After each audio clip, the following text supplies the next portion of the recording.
ఆంధ్రప్రదేశ్ రాష్ట్రంలో అరటి పండ్ల వ్యాపారం క్రమంగా కోలుకుంటోంది. రాయలసీమ నుంచి ఉత్తరాది రాష్ట్రాలకు ఎగుమతులు పెరుగుతున్నాయి.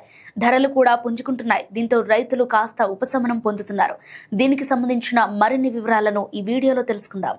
ఏపీలో అరటి పండ్ల రేట్లు ఇటీవలే భారీగా పడిపోయాయి. కేజీ ధర 8 రూపాయలు మాత్రమే పలికింది. ఉత్తరాది రాష్ట్రాల మార్కెట్లో గిరాకీ ఘోరంగా తగ్గడంతో ఈ పరిస్థితి తలెత్తింది. కానీ ఇప్పుడు బనానా బిజినెస్ కుదుట పడుతోంది.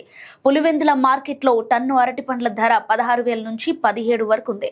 తక్కువ క్వాలిటీ బనానా రేట్ సైతం 10,000 చెబుతున్నారు. ఈ సంవత్సరం అయితే మహారాష్ట్ర, ఉత్తరప్రదేశ్లో అరటి సాగు బాగా పెరిగింది. వాతావరణ పరిస్థితులు అనుకూలంగా ఉండటంతో అధిక దిగుబడి నమోదైంది. దీంతో రాయలసీమ నుంచి ఎగుమతులు మందగించాయి. ఫలితంగా ఏపీలో సరుకు బోలెడంత మిగిలిపోయి ధరలు నేలచూపులు చూశాయి.